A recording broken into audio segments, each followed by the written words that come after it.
우리는 미래를 결정하기 위해 어떻게 방향을 잡아 적절하게 통제하면서 체계적으로 수행할 수 있는지에 대해 알아보아야 합니다. 여기에는 두 가지 상호 보완적인 접근 방식이 있습니다. 첫 번째 접근 방식은 이미 확정된 미래를 파악하는 것입니다. 주요 사회적, 경제적 사건들은 그 영향이 뚜렷해지기까지 어느 정도 시간이 걸리곤 합니다. 예를 들어 출산율의 급격한 하락은 15년에서 20년 지나야 노동력 구조에 확연한 영향을 미치게 됩니다. 이미 일어난 미래는 다음과 같은 네 가지 탐색 작업에 의해 발견할 수 있습니다. 첫 번째, 인구 변화는 그 흐름을 거꾸로 돌리기 가장 어려운 종류의 변화입니다. 때문에 거의 확정적으로 미래를 파악할 수 있습니다. 두 번째, 지식의 변화가 일어났을 때 우리는 그 변화로 기대해야 하는 그리고 기대할 수 있는 기회가 존재하는지 살펴야 합니다. 세 번째, 다른 산업, 다른 국가, 다른 시장에서의 변화가 우리 산업, 국가, 시장에 미칠 가능성이 있는지 살펴야 합니다. 네 번째, 우리와 관련된 산업 분야에 어떤 구조적 변화가 일어나고 있는지 파악해야 합니다. 두 번째 접근 방식은 미래에 어떤 일이 일어나도록 만드는 것입니다. 이는 새로운 경제, 기술, 사회에 대한 비전을 사업으로 실현시켜야 한다는 것을 의미합니다. 그리고 그 비전은 기업 활동을 통해 지속적으로 수익을 올리는 사업으로 계획할 수 있어야 합니다. 어떤 비전이 미래의 사업으로 구체화될 수 있으려면 사업적 유효성, 경제적 결과의 산출 가능성, 그리고 개인 가치관 부합이라는 세 가지 조건을 갖춰야 합니다. 벤처기업을 통한 혁신이 많이 이루어지고 있지만 대기업이 혁신이 없다는 것은 오해입니다. 기업가 정신과 혁신에 있어서 가장 커다란 장애는 규모의 크기가 아니라 기존의 성공을 거둔 사업입니다. 그 장애물을 극복하는 데 있어서는 대규모 조직이 오히려 유리합니다. 기업가 정신은 자연 발생적이거나 창조적인 것이 아니라 의도적인 노력이 필요한 것입니다. 기업가적인 새로운 사업은 기존의 오래된 사업과 분리하여 조직하여야 합니다. 그리고 새로운 사업의 핵심 역할을 맡는 사람은 지위가 높은 사람이어야 합니다. 혁신을 수행하는 것은 사람입니다. 구성원들이 각자 기업가적으로 일할 수 있는 조직 구조를 만들어야 합니다. 그러기 위해서는 우선 기존의 사업과 새로운 사업을 별도로 추진해야 합니다. 새로운 사업은 하찮고 가망 없어 보이기 때문에 우선순위가 기존 사업에 부여되는 것이 당연합니다. 기존 사업의 경영진은 새로운 사업에 대한 이해도가 부족하며 그것에 할애할 시간도 부족합니다. 따라서 사업을 분리하고 높은 권한과 지위를 가진 누군가가 전적으로 책임을 져야 합니다. 그 외에 경영자가 혁신 과정에서 하지 말아야 할 사항이 있다면 대기업의 기업들과 합작 사업을 시도하면 안 됩니다. 대기업 사람들의 사고방식, 정책, 규칙, 문화 때문에 대기업 사람들은 혁신가들이 수행하는 일과 그 특성을 잘 이해할 수 없다는 것이 수십 년 동안 미국에서 증명되었습니다. 또한 어떤 기업이든 자신의 고유한 영역이 아닌 곳에서 추진하는 혁신은 성공하기 어려우며 스스로 변모하는 것이 아니라 소규모 기업가적 벤처 회사를 매수하는 방식은 거의 실패로 끝이 났습니다. 성공을 위한 5가지 원칙은 다음과 같습니다. 첫째, 시장에 초점을 맞춰야 한다.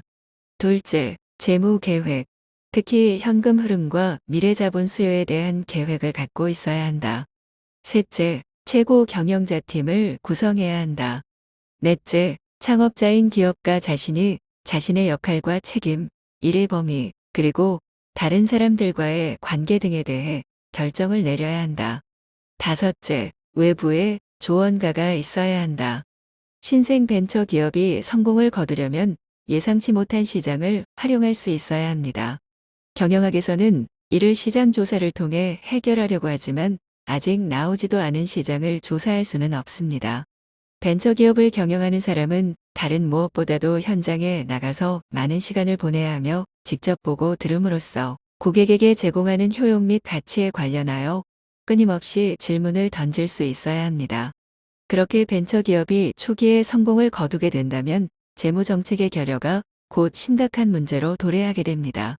커다란 성공을 거둘수록 그 위험에 빠질 확률은 더 높아집니다. 원인은 언제나 오늘을 위한 현금의 부족, 사업 확장에 필요한 자본 조달 능력 부족, 지출, 재고, 채권의 관리 미숙 등입니다. 재무 통제 시스템을 구축하는 것은 그렇게 엄청난 시간이 필요한 것은 아니고 대개 중요한 분야는 4~5개 정도입니다. 그러나 그것에 대해 많은 생각을 해볼 필요는 있겠습니다.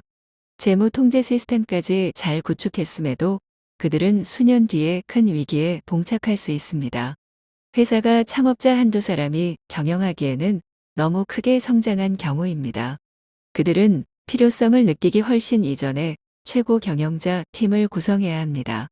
또한 회사가 변하면 창업자도 변해야 합니다.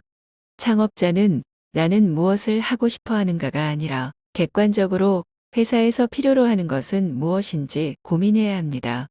마지막으로 외부의 조언가가 있는 편이 좋습니다. 다음으로는 여러 가지 기업가 전략들에 대해 소개해 드리겠습니다. 전면 전략은 반드시 대기업이 되려고 하는 것보다는 시장을 지배하는 것을 목표로 하는 전략입니다. 이 전략은 가장 도박적인 요소가 많은 전략이고 재차 시도해 볼 기회조차 없습니다. 하지만 성공 시 어떤 전략보다 큰 보상을 얻을 수 있는 전략이기도 합니다. 전면 전략은 완전히 새로운 것을 만들어내는 것을 목표로 하는데 매우 신중하고 철저한 분석이 선행되어야 합니다. 하지만 이 전략은 보통 이용되지 않는데요. 그 위험성도 위험성이지만 전면 전략이 요구하는 대규모의 비용과 노력, 자원의 합당한 혁신의 기회가 별로 없기 때문입니다. 창조적 모방 전략을 실행하는 기업가는 다른 누군가가 새로운 것을 완성에 가까울 정도로 만들 때까지 기다립니다. 그런 다음 혁신에 착수하여 업계의 표준이 되고 시장을 지배합니다.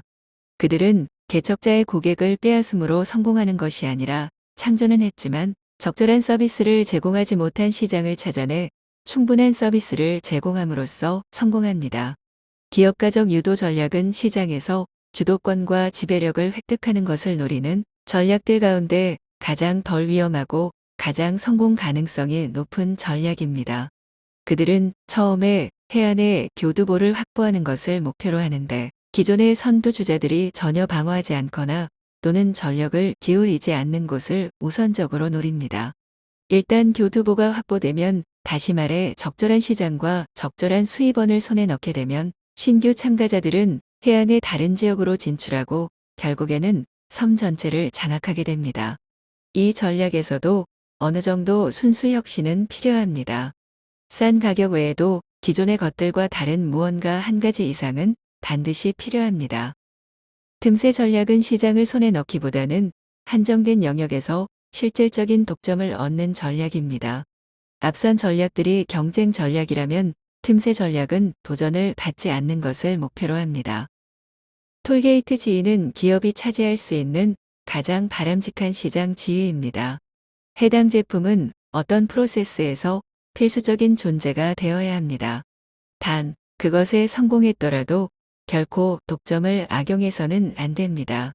독점적 지위를 남용하는 순간 고객들은 다른 공급자를 시장에 끌어들이거나 그보다 못하더라도 자신들이 통제할 수 있는 대용품을 찾아낼 것이기 때문입니다.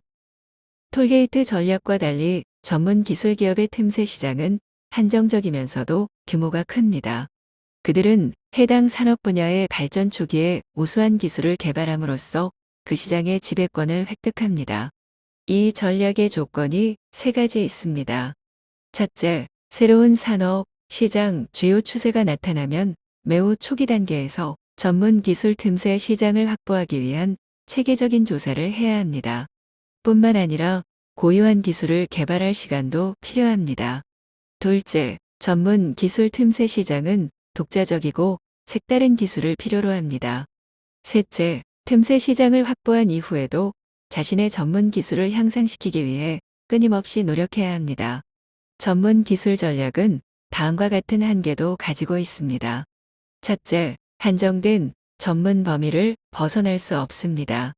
둘째, 자신의 제품 또는 서비스를 시장에 내놓기 위해 대체로 다른 누군가에게 의존해야 합니다. 셋째, 전문성을 상실하고 일반 기술이 되어버릴 위험이 있습니다. 전문 지식의 대상이 제품, 서비스가 아닌 시장이라는 점 외에는 전문 기술 전략과 유사한 전략입니다. 한계점은 전문 시장이 대중시장으로 성장해 버릴 수 있다는 리스크가 있다는 점입니다.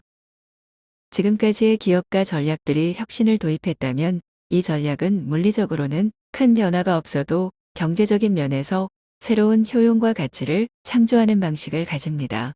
이들의 공통점은 고객 창조입니다. 첫 번째 효용 창조 전략은 일반적으로 가격과는 거의 관계가 없습니다. 이 전략은 고객이 그들의 목적을 달성하기 위해 필요로 하는 서비스를 제공함으로써 효과를 발휘합니다. 수요는 있지만 효용이 결여된 제품들이 있는데 서비스를 통해 그 효용을 이끌어내는 것입니다. 예를 들어 미국에서는 신부들이 도자기 세트가 필요한 경우가 많이 있었습니다. 하지만 신부가 원하는 도자기가 무엇인지 모르고 가격은 비싸서 결혼 선물로 채택되지 않았습니다. 그들은 신부에게 전화를 해서 원하는 제품을 알아낸 후 그것을 선물해 줄 가능성이 있는 사람들의 명단을 받아서 그들의 예산 내에서 제품을 살 수 있도록 연락을 취했습니다. 두 번째 가격 전략의 요점은 가격의 설정이 전략이 아니라는 것입니다. 가격은 공급자가 정한 원가가 아니라 고객이 부여하는 가치에 의해 정해지는 것입니다. 예를 들어 면도기를 무료로 제공하고 면도날의 높은 가격을 책정하는 방식은 큰 성공을 거뒀습니다. 그들은 면도기가 아니라 면도, 복사기가 아니라 복사에 대한 가격을 설정하여 혁신을 이루어낼 수 있었습니다. 세 번째 현실 적응 전략은 고객의 현실에 맞게 제품과 프로세스를 설계하는 전략입니다. 예를 들어 할부 구매 제도의 발명이 있겠습니다. 네 번째 가치 제공 전략은 고객이 정말로 구입하려고 하는 가치를 제공해주는 전략입니다. 예를 들어 윤활유를 취급하는 한 회사는 장비의 유지 및 보수의 필요성을 분석해줌으로써 성공을 거두었습니다. 고객들이 필요한 것은 윤활유 자체보다는 중단 없는 장비의 가동이었기 때문입니다.